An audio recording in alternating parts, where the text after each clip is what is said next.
This video is add and subtract decimal fractions. We can remember that decimal fractions are fractions with a denominator of 10 or 100. So when I am adding or subtracting decimal fractions, let's do 4/100 plus 3/10.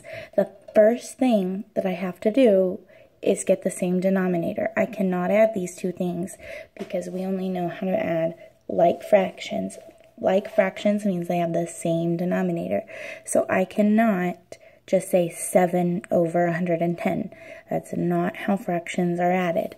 I have to first get the same denominator, which I will always go up to 100. So here, 100 didn't change, so my 4 will not change. It's essentially multiplied by 1 times 1.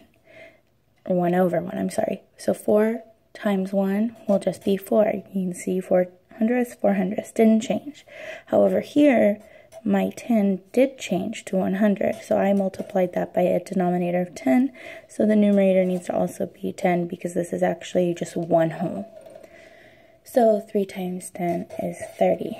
Now that I have both denominators the same and I've changed my numerators to be equivalent with the original problems that I had, I can go ahead and add them. So 30 plus 4 is 34.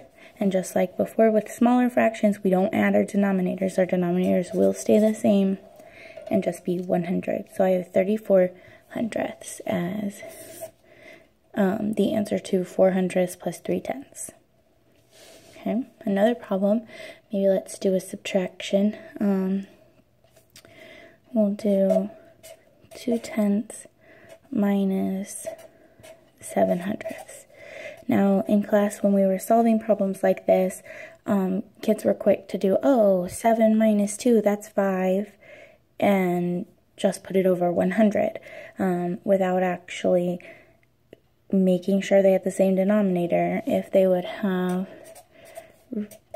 recognized that they needed the same denominator first, they'd have realized this was actually 20 minus 7, not 7 minus 2. Okay, so 20 minus 7, if I didn't know how to do that mentally, I could just go off to the side and just write it and solve that way. Another thing I was noticing in class was we were forgetting to borrow. So kiddos were getting a 7 here and a 2, or they were, I don't know, getting all sorts of crazy things without borrowing. So once we borrow, we realize that 20 minus 7 is 13 out of 100. All right, and one more example problem. Let's do one where we end up with an improper fraction. So maybe 8/10 plus 43/100. Okay, so first step, find a common denominator. I know that's going to be 100. So this fraction would have to be multiplied by 10 over 10. 10 times 10 is what gave me 100, so 8 times 10 will give me 80. 100 didn't change, so 43 won't change. Now I can go ahead and add those things. If I need to do my work off to the side, I can. 80 plus 43. That'll give me 123 over 100. Now, even though this is still top heavy, it's an improper fraction, the process for converting it back into a mixed number doesn't change. Even though these numbers are so much larger than what we'd been working with, still the same process. We called that calling in the DJ when it was improper because we use that to remind us we just divide. Okay, 100 goes into 123 one whole time. And we subtract, we'll be left with 23. So we divided, we got 1 whole, and our remainder 23 out of 100. So that is the sum of 80/100 plus 43/100, or 8/10 plus 43/100. So we still can convert to a mixed number in the same exact way, even with such large numbers. So I have some practice problems. If you want to pause the video, give these a try. Okay, this here's a 10. I actually made it over 100, so I just scribbled that out because I don't have whiteout with me here at home. But here are some practice problems. Pause the video. You can go through and solve. I'm going to go ahead and work these out so you have the answers after you've completed them. If you want to check yourself, which I highly encourage that you do, if you're solving them, you want to make sure you're doing it right. So we can go ahead and do that.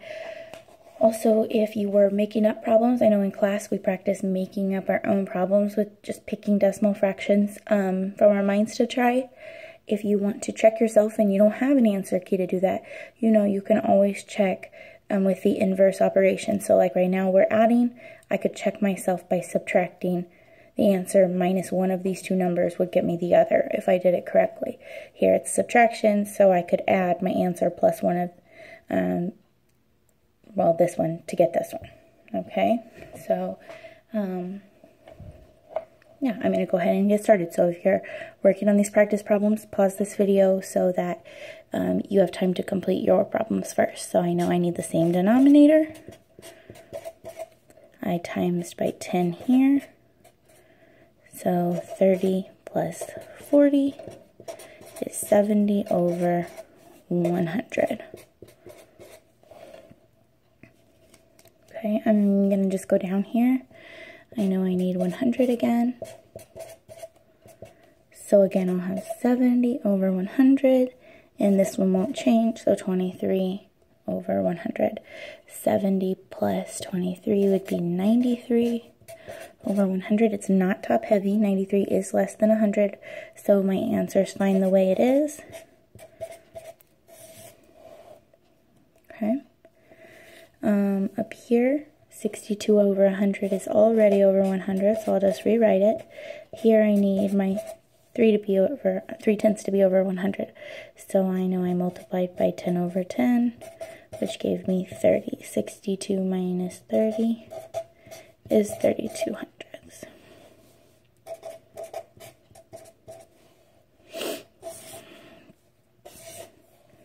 Alright, and my last one, this is the kind of problem where kiddos are likely to think, oh, 14 minus 9, that'd be 5, put it over 100. But it's actually 9/10 take away 14/100. 9/10 is larger than 14/100, but to be able to see that, we need to first get the same denominator. So